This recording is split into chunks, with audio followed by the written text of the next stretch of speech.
I don't know exactly why I'm doing this. If my cousins and my aunts and uncles are listening, and I hope some of you are, that's my honest answer. I just feel like someone should tell this story. And maybe you feel the same way. Maybe that's why nobody has. Because we're all standing at the same edge, wondering who goes first. Well, I guess it's me. This is a true story about a family from a small town in Wisconsin. About a bomb on a plane in 1972. About 6 people who never came home. And about everyone who was left behind to figure out how to keep living like normal people. A small town grieved and moved on. We did too. Or maybe we just went quiet. I'm Andy Kane, one of the cousins. As I said, I'm not exactly sure why I'm telling this story, but I hope I find out along the way.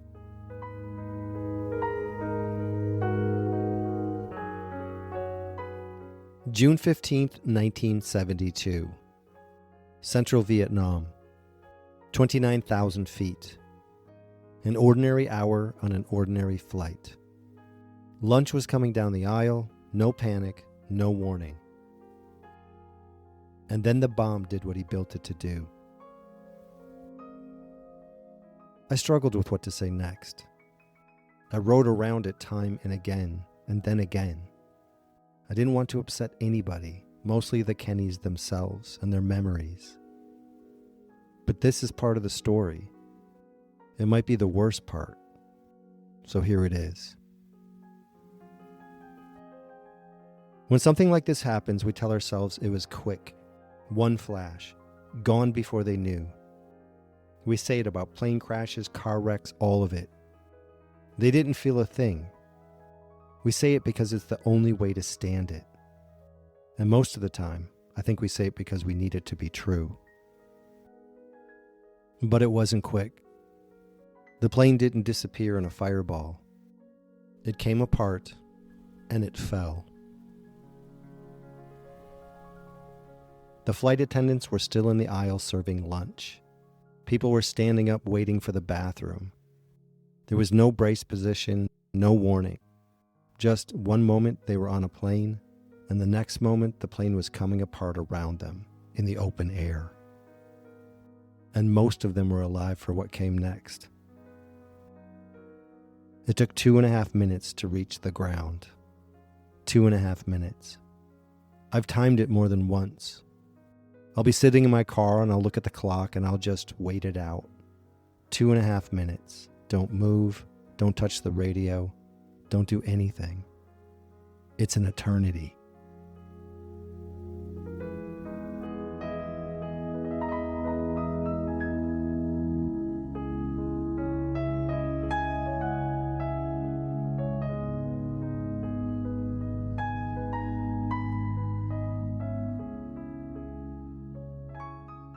I kind of wish I didn't know that, and I bet you're going to wish I hadn't told you. I'm not going to make you sit through all of it. I just want you to know how long it was, and that they were in it. Shock and terror and free fall. I hope, and this is just a hope, I have no way to know, but I hope at some point in there was peace for each of them, somehow. I don't know how that would work, but I hope.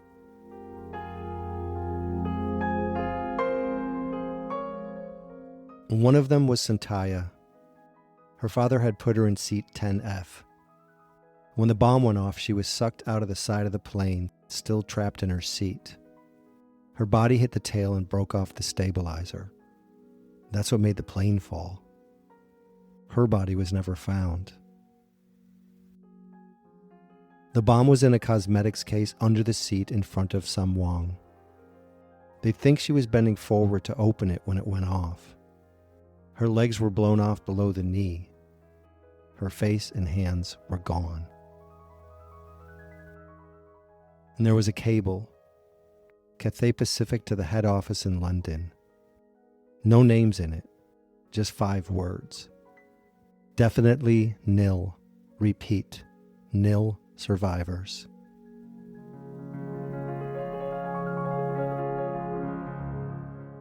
The Vietnam War was still on. By June of 1972, It had been going on so long that for most of America it had become background noise. Somebody else's son on somebody else's TV. But it was still a war. People were dying in it every day. American kids, Vietnamese kids, anyone who happened to be where the bombs went. The Kenny plane came down on a hilltop in central Vietnam, about 42 kilometers southeast of a city called Pleiku. 7 days before that, an as yet unknown photographer was standing on a road 300 miles south of there. In a single shutter click, he burned the entire war into one frame. Maybe you've seen it. It's the kind of picture that leaves a shadow on your brain. Brutal. A 9-year-old girl, naked, running, screaming, her skin coming off her body. They called her the girl in the picture. Some knew her as Napalm Girl. She was taken to a hospital in Saigon, and she survived. My mother is the one who took the phone call in our house. She picked up the red phone on the wall in the kitchen, a cheerful hello, and then she folded to the floor. Go paint the fence now. They needed us gone. My parents had to walk down the hill and tell my grandmother that her son was dead, his wife, all 4 of her grandchildren, all at once. So my brother and I picked up our brushes. We'd painted that fence just a week or 2 before, almost the whole length of Kenny Drive. But it didn't matter. We painted it again. Our phone wasn't the only one ringing that day. The Pick family got their version of the call. Their son Andy was on that plane too. And across West Bend, word started moving the way it moved in 1972.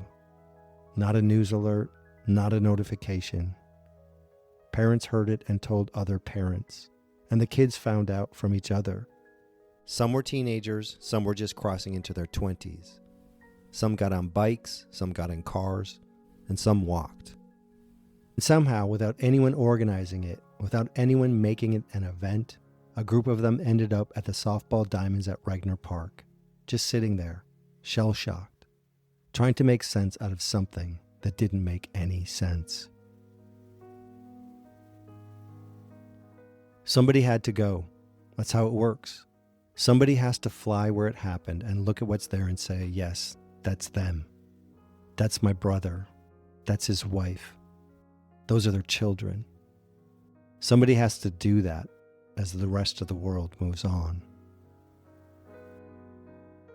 Uncle Pat was at a house in New Jersey when a police car pulled up out front. Not a phone call, a squad car at the door.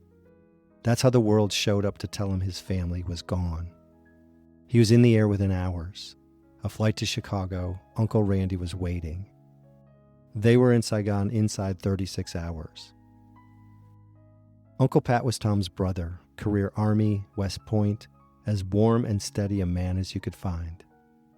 Uncle Randy was a world-class plastic surgeon out of Chicago, Rush University Medical Center. Not a big man, quiet, stern. If something in the world bothered him, he didn't show it the way other people did. Whatever was going on inside him stayed there. What those 3 or 4 days were like, I can't say. Some things belong to the people who carried them. Danny was identified by the metal in his leg, the same metal he carried out of a car accident 3 years before. Colleen was found still strapped in her seat, with her sister Mary beside her. And the rings were gone. Uncle Tom's Naval Academy ring, the one welded to his wedding band, and Robbie's, the silver miniature of the same Annapolis ring he'd had made for her. Somebody clawed through that wreckage and stripped them off their fingers. Khaki died along with her family. That's all I have.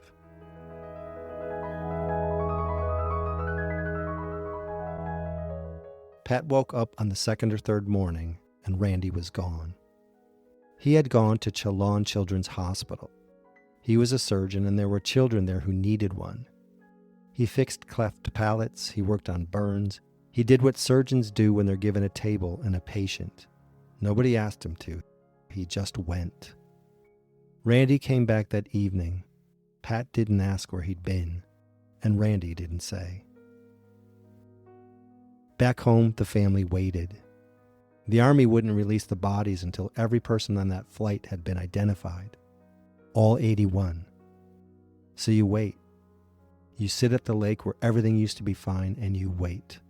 It's June, and then it's July, and the summer is doing what summer does.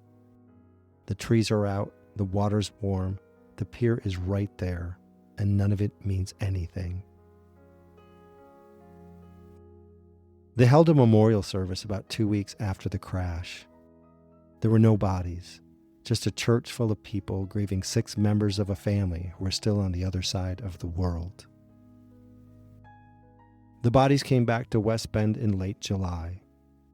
There was a mass at the family home on Evergreen Street, and then they went to Holy Angel Cemetery. It was private, just the Kenny survivors. We may have different last names, but to this day we consider ourselves part of the Kenny family. So my grandmother, the aunts and uncles, the cousins, and the last surviving sibling, John, stood silent in that cemetery. 6 caskets, all at once, full military honors. The older cousins were allowed to go up with their parents. The younger ones stayed back. There was a scream at the first shot of a 21-gun salute. One of the girls, one of the cousins, and a stoic mother snapping her back to attention with an angry, "Shut up." Andy Pick was on that plane too, funny as hell, charming, milk through your nose at the lunch table funny. And like most 19-year-old red-blooded American guys back then, he was into cars and girls and beer. He was Danny's best friend, and he was on that trip as the family's guest. There were 75 others on that flight, and every one of them was a somebody. Every one of them missed. I'm telling the Kenny story because it's mine to tell, but there are other stories on that plane, and I'd like to think somebody, somewhere, is telling them too. Tom and Robbie Kenny, Khaki, Danny, Mary Jane, Colleen. 6 new graves dug next to Tommy Jr., the oldest son who had died in a car accident 3 years before. Tom and Robbie were buried next to the boy they'd already lost. John Kenny was there, the only one in his family still alive. He had lost his father, his mother, his brothers, and his 3 sisters. He was 22 years old, and he was an orphan.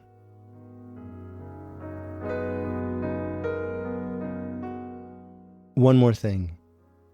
Uncle Randy went to a hospital that morning because he needed something to do with his hands. I told you back in episode 3 that I don't believe in coincidences. Fate isn't the same thing. Fate does what it does without asking our permission. And what happened in that hospital in Saigon only strengthens my belief in that. But that's a story for next time.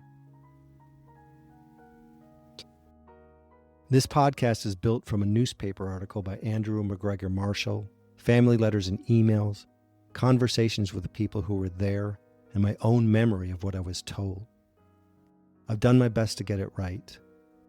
If you knew someone on that flight, or you have something to add or correct, I want to hear from you.